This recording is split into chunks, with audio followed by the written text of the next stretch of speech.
السلام علیکم دوستوں، ویڈیو دیکھنے سے پہلے اگر ابھی تک آپ نے ہمارے اس چینل کو سبسکرائب نہیں کیا ہے تو برائے مہربانی چینل کو سبسکرائب کر لیں اور پاس ہی گھنٹی کے آئیکن کو ضرور کلک کریں تاکہ ہماری ویڈیو کی نوٹیفیکیشن سب سے پہلے آپ کو پہنچے۔ جزاک اللہ۔ اندھیروں کے ساربان، سلطان سلیمان بن سلیم، امیر خیر الدین باربروسا اور امیر ترغت کی اولو الانگیز داستان، ایپیسوڈ نمبر 5۔ اعلان نے کہا، شاید تمہیں تعجب ہو کہ میں ہی سلطان سلیمان کا جنرل اعلان ہوں۔ دوسری لڑکی نے حیرت زدہ آواز میں کہا، عیسو مسیح کی قسم، خانم نے ٹھیک ہی کہا تھا کہ وہ پرانے یونانی دیوتا پورمی، یونان کا ایک دوسرا جنگجو اور طاقتور قومی ہیرو، پرانے یونانی دیوتا پورمیتھوس کی طرح طاقتور، پرجوش اور طوفانی ہے۔ تم بالکل ایسی ہو جیسے خانم نے تمہاری تعریف کی تھی۔ یقیناً تم جیسا جرنیل ہی یوں سمندر میں اکیلا خطرے کے وقت اتر سکتا ہے۔ اعلان نے حیرت اور تعجب کا اظہار کرتے ہوئے پوچھا، یہ تم بار بار کس خانم کا ذکر کر رہی ہو اور میری ذات سے اس کا کیا تعلق؟ لڑکی نے جھجکتے ہوئے کہا، اس کا نام لسان ہے اور وہ ایک رئیس کی بیٹی ہے۔ اس نے ایک اہم پیغام کے ساتھ ہمیں آپ کے پاس بھیجا ہے۔ اعلان نے پھر چونک کر پوچھا، کیسا اہم پیغام؟ لڑکی نے رازداری سے کہا، آج آدھی رات کے بعد ایک وینسی جہاز اس بندرگاہ میں داخل ہوگا۔ خبر نہیں اس میں کیا ہوگا، لیکن خانم جہاں تک معلومات حاصل کر سکی ہے ان کے مطابق اس جہاز میں اہل روٹس کے لیے کمک اور خوراک کا سامان ہوگا۔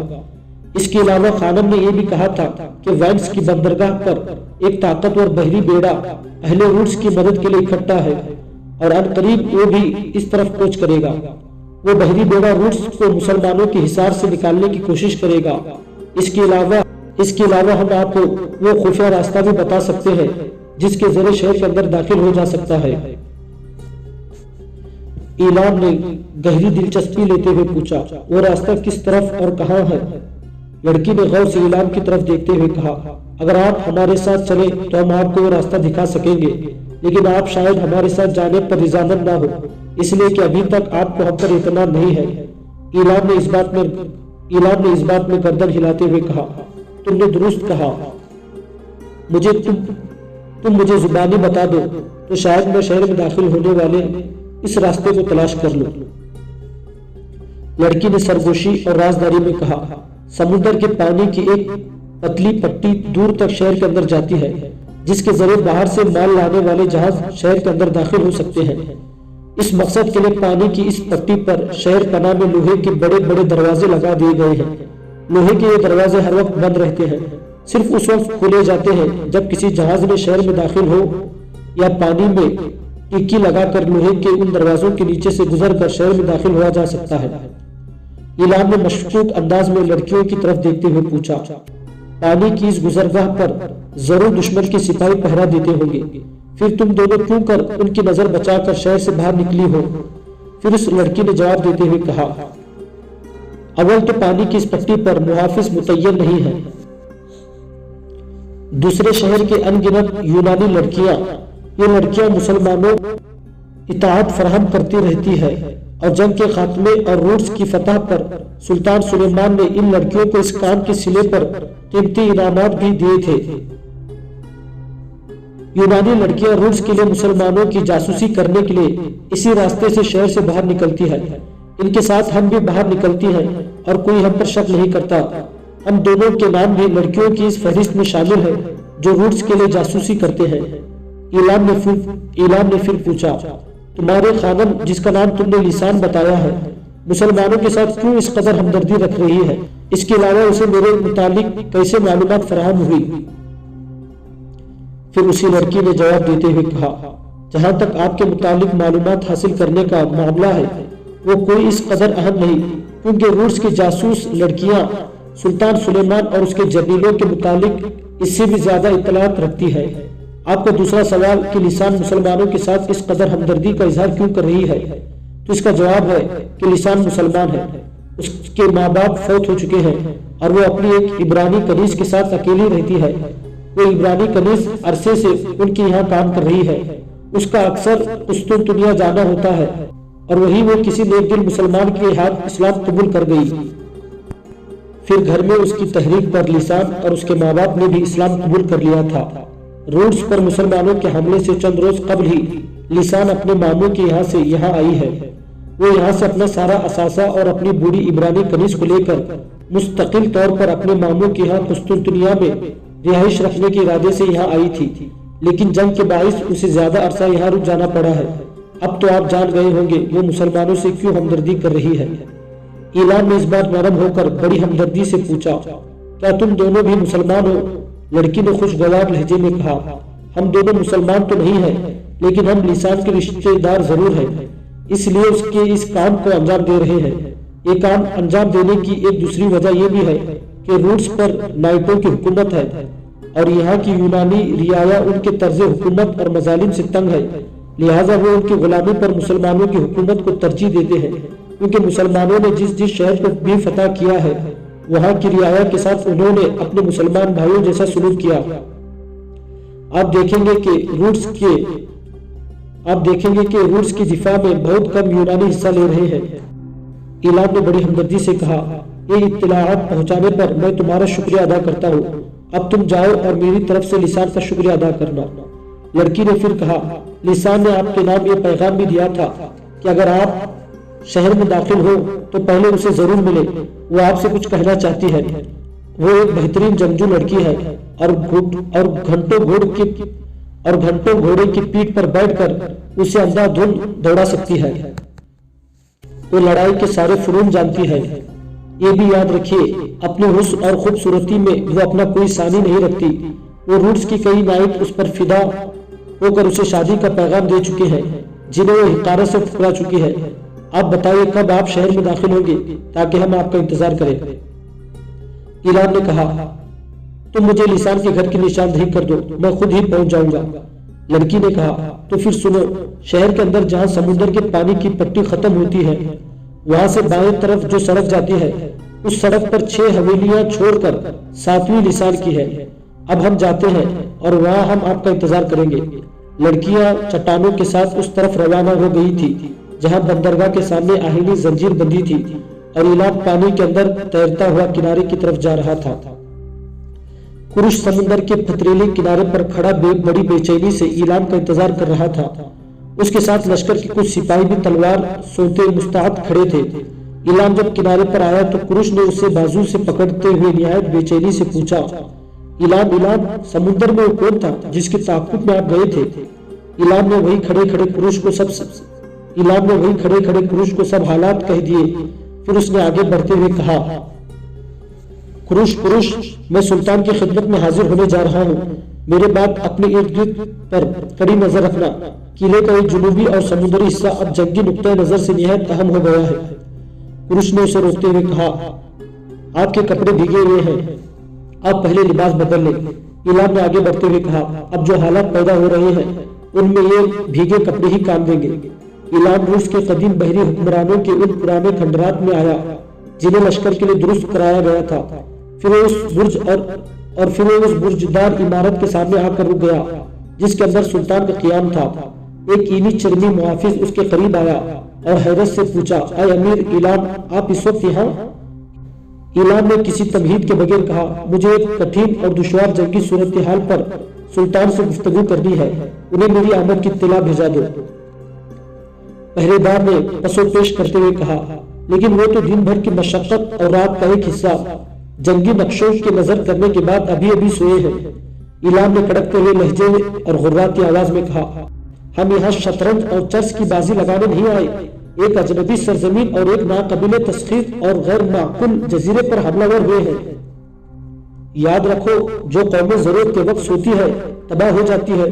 تم سلطان کو میرے آنے کی اطلاع کراؤ، میں ان کی فطرت کو جانتا ہوں، اگر تم نے دیر کی تو یاد رکھو سلطان تم سے باز پرس کریں گے۔ وہ اینی چیری پہرے دار برق کی گوند کی طرح مڑا اور اس برجدار عمارت کے اندر چلا گیا تھا۔ تھوڑی ہی دیر بعد وہ اینی چیری باہر آیا اور ایلان سے کہا، میرے ساتھ آئیے، سلطان نے آپ کو فی الفور طلب کیا ہے۔ ایلان نے اس کے ساتھ ہو لیا۔ جب وہ اس کمرے کے دروازے پر آئے جس کے اندر سلطان قیام پذیر تھا تو دروازے پر ننگی تلواریں لیے کھڑے اینی چرمی پہریدار اپنی گردنوں کو خم کرتے ہوئے ذرا پیچھے ہٹ کر کھڑے ہو گئے تھے۔ اعلان کمرے میں داخل ہوا۔ اندر سلطان سلیمان ایک گدے دار بستر پر بیٹھے انتظار کر رہے تھے۔ اعلان کو دیکھتے ہی انہوں نے اپنے سامنے بستر پر ہاتھ مارتے ہوئے کہا، اے شیردل شیبانی کے آئینی پوتے، تم نے رات کے اس وقت آنے کی زحمت کیسی کی؟ آؤ میرے پاس آ کر بیٹھو۔ کمرے میں ایک چھوٹی سی سندلی شمع روشن تھی، جس کی روشنی میں اعلان نے دیکھا سلطان کی آنکھوں میں تھکاوٹ یا نیند کے کوئی اثر نہیں تھا۔ اس نے بڑی عاجزی اور انکساری سے کہا، اقم میرے آقا، میرا لباس بھیگا ہوا ہے، بستر خراب ہوگا۔ سلطان سلیمان نے بے چینی سے اعلان کی طرف دیکھتے ہوئے پوچھا، کیا تم نے نیند نہیں کی؟ کیا تم بارش میں بھیگتے رہے ہو؟ اعلان نے کہا، نہیں میرے آقا، کچھ ناگزیر حالات کے تحت مجھے سمندر میں اترنا پڑا تھا۔ سلطان سلیمان بڑی تیزی سے اپنی جگہ پر کھڑا ہو گیا تھا اور اعلان کا بازو پکڑ کر اپنے سامنے بستر پر بیٹھاتے ہوئے کہا، میرے عزیز، تم جیسے جوان ہی میری جرأتوں کے شاہکار اور میری عظمتوں کے لالہزار ہے۔ سلطان ذرا رکے، پھر انہیں رقت آمیز آواز میں کہا، قسم مجھے رب رحیم کی، تم تو میرے ایک نامور سالار ہو۔ اگر میرے لشکر کا سب سے کمزور اور کم رتبہ سپاہی بھی رات کے اس وقت ملت کی بہتری کا پیغام لے کر آئے تو اس کے سامنے بھی اس کے لیے میں اپنا بستر خالی کر دوں اور اس کے سامنے مؤدب ہو کر اسے سننے کی کوشش کروں۔ اعلان سلطان کے بستر پر بیٹھ گیا، پھر وہ انہیں یونانی لڑکیوں کے ساتھ پیش آنے والی واقعات تفصیل سے سنا رہا تھا۔ اعلان جب سارے حالات سنا چکا تو سلطان چند لمحوں تک خاموش رہ کر سوچتے رہے، پھر انہوں نے اعلان کی طرف دیکھتے ہوئے کہا، تمہارا اپنا اس سے متعلق کیا رد عمل ہے؟ اعلان نے کہا، میرے آقا، میرا دل کہتا ہے ان لڑکیوں کی اطلاعات درست ثابت ہوگی۔ گو روٹس والوں کو اطلاع ہے کہ اہل وینس کا ایک جہاز بقول ہرڈلین، یہ جہاز وینس سے رضاکاروں کے علاوہ شراب اور کھانے کے دیگر سامان لیے آ رہا تھا۔ اس کے علاوہ روٹس کی مدد کرنے کے لیے ایک بحری بیڑا وینس کی بندرگاہ پر تیار کھڑا تھا۔ گو روٹس والوں کی اطلاعات ہے کہ اہل وینس کا ایک جہاز ان کی آمد کو آ رہا ہے، لیکن یہ ضروری نہیں جہاز ایک ہی رہے، ان کی تعداد بڑھ بھی سکتی ہے اور یہ تعداد ہمیں خود بڑھانی چاہیے۔ ہمیں فوراً اپنے 2 ایسے جہاز تیار کرنے چاہیے جن پر وینسی پرچم لہرا رہے ہوں۔ ان دونوں جہازوں کے اندر کم از کم 50,000 مسلح جوان ہونے چاہیے۔ یہ دونوں جہاز کھلے سمندر میں لے جا کر ہمیں وینس کے آنے والے جہاز کا انتظار کرنا چاہیے۔ جب وہ جہاز آ جائے تو اس پر حملہ کر کے ہمیں اس پر قبضہ کر لینا چاہیے اور اپنے مسلح جوانوں کو تینوں جہازوں میں برابر تقسیم کر کے روٹس کے قلعے میں داخل ہو جانا چاہیے۔ اگر آپ مجھے یہ مہم سر کرنے کا موقع دیں تو میں اس شہر میں داخل ہوتے ہی فصیل کے جنوبی حصے پر حملہ کر کے فصیل کے اوپر سے رسیوں کی سیڑھیاں گرا دوں گا، جن کے ذریعے ہمارے لشکر کا ایک حصہ فصیل پر چڑھنے میں کامیاب ہو جائے گا اور اس طرح روٹس کو فتح کر لینا کوئی اہم کام نہیں رہے گا۔ سلطان سلیمان نے اطمینان بخش انداز میں اعلان کی پیٹھ پر ہاتھ پھیرتے ہوئے کہا، تمہارا لائحہ عمل بالکل درست ہے۔ میں تمہیں اس مہم کا سالار مقرر کرتا ہوں اور تمہاری جگہ لینے کے لیے میں پیری پادشاہ اور ابراہیم کو لشکر کے ایک بڑے حصے کے ساتھ فصیل کی جنوبی حصے پر مقرر کر دوں گا۔ جو ہی تینوں جہاز لے کر تم شہر میں داخل ہوں گے، ہم چاروں طرف سے حملہ ور ہو جائیں گے اور اس طرح تمہارا کام اور آسان ہو جائے گا۔ پھر سلطان سلیمان اٹھ کھڑے ہوئے اور اعلان کا ہاتھ پکڑتے ہوئے کہا، میرے ساتھ آؤ، میں تمہاری روانگی کا انتظام کرتا ہوں۔ سلطان اعلان کو لے کر اپنے کمرے سے باہر نکل گئے تھے۔ قہر جیسی خاموش ظلمت میں اندھیری رات کی تلخی اور بڑھ گئی تھی۔ آسمان سے دھاروں دھار مینا برس رہا تھا۔ اعلان 2 بحری جہازوں پر 5,000 جوانوں کے ساتھ کھلے سمندر کی طرف بڑھ رہا تھا۔ کروز بھی اس کے ساتھ تھا۔ یہ 5,000 جوان ازبیکوں اور ساربانوں پر مشتمل تھے۔ سمندر میں طوفانوں کا شباب اور موجوں کے پیچ و تاب اپنے عروج پر تھا۔ انہوں نے تھوڑی دور تک سفر کیا تھا کہ بارش رک گئی، کیونکہ تیز ہوائوں نے آسمان پر پھیلے بادلوں کو چیر پھاڑ دیا تھا۔ سمندر کے اندر تیز ہوائوں کی ہولناک کی یوں سنائی دینے لگی تھی گویا دور آسمانوں میں ان گنت روحیں محو گفتگو ہو۔ یوں لگتا تھا جیسے ازل سے حد ابد تک مضطرب و حیران سمندر پھیلا ہوا ہو۔ اعلان اپنے ساتھیوں کے ساتھ طوفانی سمندر میں جنوب کی طرف آگے بڑھ رہا ہے، یہاں تک کہ ایک جگہ انہوں نے اپنے جہازوں کے لنگر ڈال دیے اور رک کر انتظار کرنے لگی۔ اعلان کو وہاں کافی دیر انتظار کرنا پڑا۔ وہ اپنے جہاز کے عرصے پر کروز کے ساتھ کھڑا بڑی بے چینی سے اسی سمت دیکھ رہا تھا جدھر وینسی جہاز کے آنے کی توقع تھی۔ آسمان پر اب چاند ستارے نمودار ہو گئے تھے اور کہکشاں کے سنہری دھندلکیں دور دور تک بکھر گئی تھی۔ عرصے پر کھڑے ایلان نے اچانک چلاتے ہوئے کہا، میرے ساتھیوں، لنگر اٹھا لو اور بادبان کھول دو، کیونکہ ہوا کی مار کم ہو گئی ہے۔ اب جنوب مغرب کی طرف دیکھو، دشمن کا جہاز آ رہا ہے۔ واقعی جنوب مغرب میں ایک جہاز دھندلکی کی صورت میں سطح آب پر نمودار ہوا تھا۔ اس بیکوں اور ساربانوں نے جہاز کے ملاحوں کے ساتھ مل کر لنگر اٹھا لیے اور دونوں جہازوں کے بادبان کھول دیے گئے۔ کھلے سمندر میں دونوں جہاز اس سمت بڑھے جدھر سے دشمن کا جہاز آ رہا تھا۔ جہاز کے توانا ملاحوں کے ساتھ مل کر ازبیک اور ساربان بھی چیو چلانے لگے تھے۔ اس طرح دونوں جہازوں کی رفتار تیز ہو گئی تھی اور وہ طوفانی سمندر کی قیام اور سجود اور صعود نزول کرتی پھپری موجوں کو چیرتے ہوئے جنوب مغرب کی طرف بڑھ رہی تھی۔ تھوڑی ہی دیر بعد ایلان نے روس کی طرف آنے والے دشمن کے اس جہاز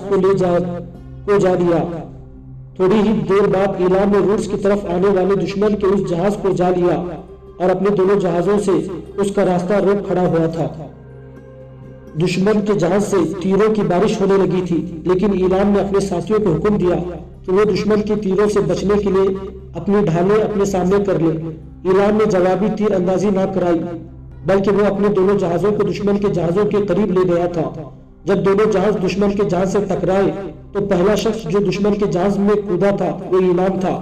اس کے پیچھے پیچھے کروش بھی کود گیا تھا۔ پھر رات کے سنسناتے سمندر اور لمبی اندھیری سرد تھرتھراتی رات میں ان گنت ازبیک اور ساربان ابد کے مسافروں اور لمحوں کی طوفانوں کی طرح آنے والے اس جہاز کے عرصے پر کودنے لگے تھے۔ دشمن کے جہاز کا امیر البحر اپنے وزنی بحری نیزے کو چرخ دیتا ہوا ایلان پر حملہ ور ہوا تھا۔ اس کے پیچھے پیچھے اس کے بحری سپاہیوں کا ایک ریلا بھی عرصے کی طرف آ رہا تھا۔ ایلان نے دشمن کے امیر البحر کے وزنی نیزے کا وار اپنی ڈھال پر روک لیا تھا اور ابھی وہ اپنا نیزہ علیحدہ کر کے پنترا بھی بدلنے نہ پایا تھا کہ ایلان نے ایک عجیب سے عالم عشق و مستی میں جوابی حملہ کیا اور اس کا وہ بازو وہی کاٹ دیا جس سے وہ اپنی بحری نیزے کو چرخ دیتا ہوا حملہ ور ہوا تھا۔ دشمن کے سپاہی اپنے سرخیل کا بازو کرتے دیکھ کر غضبناک ہو گئے تھے اور انہوں نے پھپھرے بھیڑیوں کی طرح ایلان پر حملہ کر دیا تھا، لیکن کروش نے ازبیکوں اور ساربانوں کے ساتھ ان کے اس حملے کو نہ صرف ناکام بنا دیا بلکہ انہیں پیچھے ہٹنے پر بھی مجبور کر دیا تھا۔ ایلان نے دوسرا حملہ کر کے دشمن کی سالار کی ایک ٹانگ بھی کاٹ دی۔ پھر وہ اپنے جوانوں کے ساتھ مل کر دشمن کے بحری جوانوں پر حملہ ور ہو گیا تھا۔ ایلان نے ایک بار پھر کروش کے ساتھ ازبیکوں اور ساربانوں کے آگے آگے دشمن پر حملہ ور ہو رہا تھا۔ وین سے کمک کے طور پر آنے والے ان نوجوانوں نے مسلمانوں کو پسپا کر کے انہیں شکست دینے کی انتہائی کوشش کی، لیکن انہیں ناکامی ہوئی۔ ایلان اور کروش کی سرکردگی میں ازبیک اور ساربان ایک طرفہ اور نرالی ہمت مردانہ اور ایک حیرت انگیز جرأت درندانہ کا مظاہرہ کرتے ہوئے آہنی دیواروں اور سائقہ برداروں کی طرح آگے بڑھ رہے تھے۔ ان کی خوفشاں تلواریں اور ان کے بلند حوصلے ان کے خوابوں کو سنہری تعبیر پیش کر رہے تھے۔ حد نظر تک پھیلے ہوئے سمندر کی تاریکی میں ازبیکوں اور ساربانوں نے جہاز کے اندر سارے دشمنوں کو تہہ تیغ کر دیا تھا، پھر ان کی لاشیں اٹھا کر سمندر میں پھینکنے لگے تھے۔ ایلان جنگ سے فارغ ہو کر بھاگتا ہوا جہاز کے وینسی سالار کے پاس آیا جو اپنے زخموں کے باعث وہی پڑا سسک رہا تھا۔ ایلان نے اس کی گردن پر اپنی تلوار کی نوک رکھتے ہوئے پوچھا، تمہارا نام کیا ہے؟ اس نے نہایت تکلیف دہ کرب میں کہا، میرا نام نیونند ہے، اور میں وہ کہتے کہتے رک گیا اور اس کی گردن ایک طرف ڈھلک گئی۔ ایلان نے دیکھا وہ مر چکا تھا۔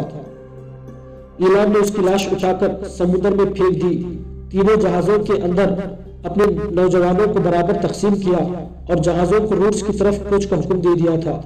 جب وہ نزدیک گئے تو چٹانوں میں چھوٹے ہوئے روٹس کے جوانوں نے بندرگاہ کی رکاوٹ کے لیے سمندر میں چٹانوں کے اندر لگے آہنی زنجیروں کو کھول دیا تھا۔ تینوں جہاز آگے پیچھے جب فصیل کے آہنی دروازوں کے پاس پہنچے تو ان پر تیروں کی بارش شروع ہو گئی۔ ایلان اپنی آہنی ڈھال کو اپنے سامنے کیے زور زور سے چلا رہا تھا، میں وینس کا امیر البحر نیونند ہوں، دروازے کھول دو، میں تمہارے لیے کمک اور خوراک لے آیا ہوں۔ ازبیک اور صاحبان تیروں سے بچنے کے لیے جہازوں کے اندر چھپ گئے تھے۔ کروش بھی اپنی ڈال کو آڑ میں ایلام کے پاس کھڑا تھا۔ دروازے اسی طرح بند تھے۔ تیروں کی تیز بارش اس طرح جاری تھی اور ایلام عرصے پر کھڑا بے بسی سے چلا رہا تھا، اہل روٹس دروازہ کھول دو، میں وینس کا امیر بہر نیونند ہوں، تمہارے لیے کمک اور خوراک لایا ہوں۔ لیکن کسی نے دروازہ نہ کھولے اور تیروں کی بارش پہلے کی نسبت اور تیز ہو گئی تھی۔ ایلام جہاز کے عرصے پر کھڑا سرابوں کی دشت میں بھٹکے مسافر کی طرح ابھی تک چلا کر دروازہ کھولنے کے لیے کہہ رہا تھا۔ تیروں کی بھوچاٹ کے باوجود سرد قہر آلود رات میں اس کی آواز دور دور تک بکھیر رہی تھی۔ چاندنی رات میں سمندر کی اس پشت پر یوں چمک رہا تھا جیسے نمک کی کوئی وادی ستاروں کی روشنی میں چمکتی ہے۔ ایلام کو یوں محسوس ہوا جیسے ایک دم رات کے سہمے اور تھر تھرائے لمحات حرکت میں آ گئے ہو، کیونکہ اچانک دروازے کھل گئے تھے اور اس نے ملاحوں کو ڈھال کے آڑ میں رہ کر چیو چلا کر جہازوں کو حرکت میں لانے کا حکم دے دیا تھا۔ تینوں جہازوں کو لے کر ایلام جب شہر میں داخل ہوا تو فصیل کے دروازے پہلے کی طرح پھر بند کر دیے گئے تھے۔ ایلام نے اس جگہ آ کر اپنے جہازوں کو روک دینے کا حکم دیا جہاں کنارے پر اسے ایک مشعل سے اشارہ دیا جا رہا تھا۔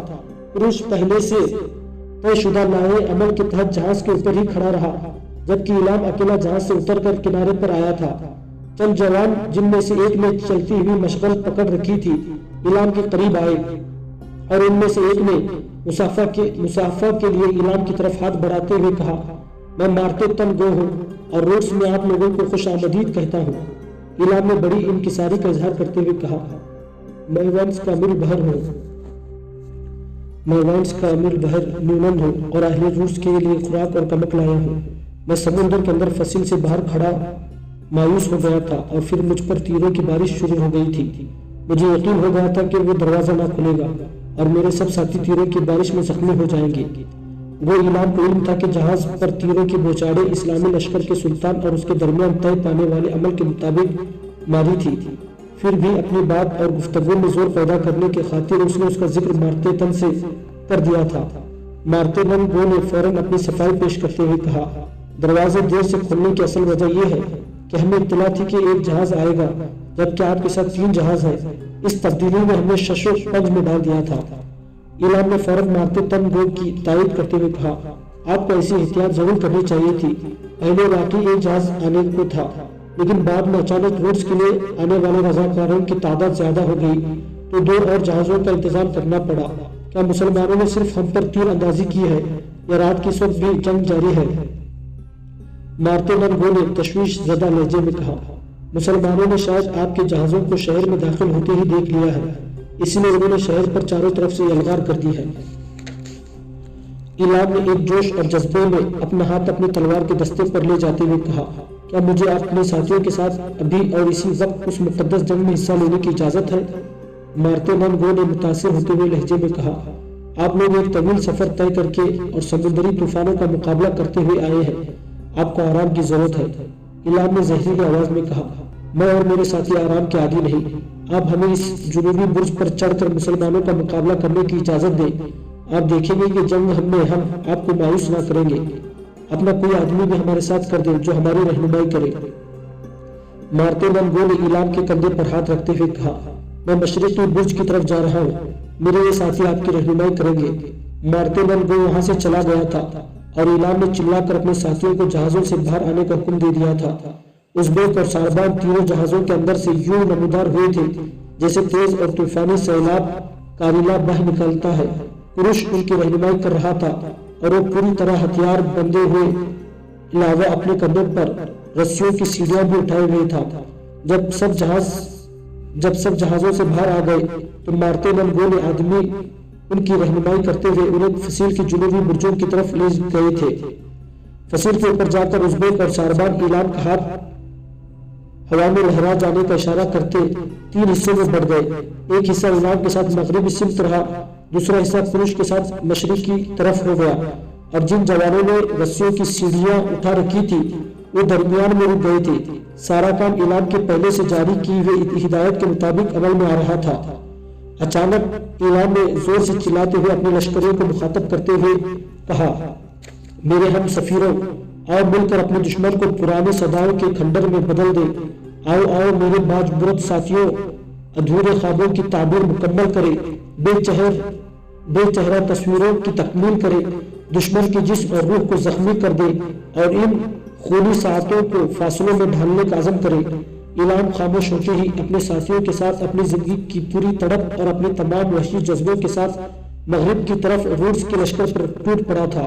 اسی وقت کروش اپنے حصے کے لشکر کے ساتھ مشرق کی سمت تیز آوازوں کے سفر کی طرح حملہ آور ہو گیا تھا۔ عین اسی وقت اعلان اور کروش کے درمیانی حصے میں کھڑے جوان نے رسیوں کی سیڑھیاں نیچے پھینک دی تھی، جن کی مدد سے ترک، چرکسی، گرجستانی اور تاتاری جوان بڑی تیزی سے فصیل پر چڑھنے لگے تھے۔ اب ہر لمحہ فصیل پر مسلمانوں کی تعداد بڑھتی جا رہی تھی۔ جنوبی برج پر لڑتے لڑتے مغرب کی طرف بڑھتے ہوئے اعلان نے جب دیکھا کہ اس کے پیچھے مسلمان مجاہدین طوفان کی طرح بڑھتے چلے آ رہے ہیں تو اس نے لڑائی میں مصروف اپنے ساتھیوں کا حوصلہ بڑھانے کی خاطر زور زور سے اللہ اکبر کی تکبیریں اور لا تخش کے نعرے مارنے شروع کر دیے۔ کروش نے بھی اس کی تقلید میں ایسا ہی کرنا شروع کر دیا۔ اپنے فصیلوں پر اللہ اکبر اور لا تخش کی صدائیں سن کر اہل روس پر لرزرہ طاری ہو گیا تھا۔ فصل کے دوسرے حصوں سے جنوب کی طرف روس کا حکمران لیل ارام اپنے جوان میں منتقل نہ کر سکتا تھا، اس لیے کہ چاروں طرف سے اسلامی لشکر نے خوفناک یلغار کر دی تھی۔ لیل ارام اور مارتے دم گولے شہر کے اندر وحشت ناک اور جنگجو نائٹوں کے محفوظ دستوں کو فصیل کے اس حصے پر حملہ ور ہونے کا حکم دے دیا۔ جس طرف اعلان اور کروش نے اپنی حکایتیں خونچا شروع کر رکھی تھی۔ یوحنا پتسنی کی جنگی برادری سے تعلق رکھنے والے نائٹ، جو اپنے آپ کو ناقابل تسخیر اور بے مثال جنگجو تصور کرتے تھے، جب وہ فصیل کے جنوبی حصے پر قبضہ کرنے کے لیے مسلمانوں پر حملہ ور ہوئے تو ان کے سارے اوہام ظنون اور گمان شیشے کی کریچوں کی طرح ریزہ ریزہ ہو گئے تھے۔ ان کا وہم اور خیال تھا کہ وہ لمحوں کے اندر جنوبی فصیل پر چڑھ آنے والے مسلمانوں کا خاتمہ کر دیں گے، لیکن اعلان ان کے خلاف بروقت قدم اٹھا چکا تھا۔ اس نے فصیل کے اوپر جہاں دور دور تک پیش قدمی کر لی تھی، وہاں اس نے اپنے ساتھیوں کو ایک ترک سردار کی سرکردگی میں جنگ میں مصروف رہنے دیا۔ خود اس نے ترکوں، ازبیکوں اور تاتاریوں کے کچھ دستے لیے اور ان نائٹوں کی طرف بڑھا جو اب فصیل پر چڑھنے کی کوشش کر رہے تھے۔ نائٹوں پر اعلان کا پہلا حملہ ہی ایسا پرہول تھا کہ اندھا مذہبی جنون رکھنے والے نائٹ سر سے پاؤں تک لرزا گئے تھے۔ اعلان کے حملے سے انہیں ایسا محسوس ہوا جیسے مسلمان 7 سمندروں کا طوفان بن کر ان پر چڑھ آئے ہو۔ اعلان نائٹوں کو دھکیلتا ہوا فصیل سے نیچے لے گیا تھا۔ کروش اور اعلان کی جگہ کام کرنے والے ترک سردار نے جب دیکھا کہ اعلان لشکر کے ساتھ فصیل سے نیچے اتر گیا ہے تو انہوں نے اپنی پیش قدمی روک دی۔ انہوں نے صرف دشمن کو روکے رکھنے پر اکتفا کیا اور فصیل پر چڑھنے والے مجاہدین کو انہوں نے شہر کے اندر اعلان کی مدد کے لیے اتارنا شروع کر دیا تھا۔ شہر کے اندر ایک طوفان مچ گیا تھا۔ مسلمان مجاہدین نائٹوں کو اپنی تلواروں کی دھار پر رکھتے ہوئے وقت کے فاصلے اور شوق کے سلسلوں کو اپنے قدموں میں سمٹ رہے تھے۔ ایسا لگتا تھا وہ کوئی پر اسرار راز مشیت جاننے کی خاطر کتاب یزدان کے ورق گردانی کر رہے ہوں۔ اعلان نے اپنی طوفانی حملوں اور خوفناک ترکتاز سے صدیوں کے فخر رکھنے والے نائٹوں کی خواہش کو بے ثمران کی تمناؤں کے بے سود اور ان کے لبوں پر پاتال جیسی سکوت کی مہر لگا دی تھی۔ اعلان نے نائٹوں کو شہر کے اندر پیچھے دھکیلنے کے بعد اب شہر کے جنوبی دروازے کی طرف بڑھنا شروع کر دیا تھا۔ شاید وہ دروازہ کھول دینا چاہتا تھا۔ فصیل کے اوپر کروش اسی طرح جنگ میں مصروف تھا۔ نائٹوں نے ایک بار اپنی قوت کو مجتمع کیا، پھر انہوں نے اعلان پر ایک بھرپور حملہ کیا، لیکن انہیں مایوسی ہوئی۔ ترک، ازبیک، تاتاری اور چرکسی جوانوں نے اعلان کی سرکردگی میں ان پر ایسا جوابی حملہ کیا تھا کہ نائٹ مسترا اور خونبار ہو کر شکستوں کے غبار اور نفس شکنی کا شکار ہو گئے تھے۔ نائٹ اب مسلمانوں سے اپنی جان چھڑانا چاہتے تھے، لیکن اعلان نے انہیں اپنے لشکر سے گھیر کر ان کا قتل عام شروع کر دیا تھا۔ لگتا تھا ناظر کائنات اور بیدار قدرت فطرت کو مسلمانوں کے ہاتھوں ذبح کر دینے کا فیصلہ کر چکی ہے۔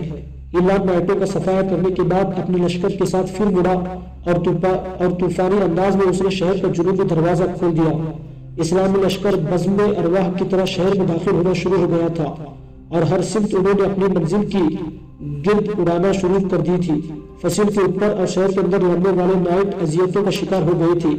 ان کے چہروں پر مشرقی افق کی سی دہشت خیز سرخی اور آنکھوں میں موسم خزاں میں غروب آفتاب کی سی مناظر بکھرے گئے تھے۔ صبح تک خون ریز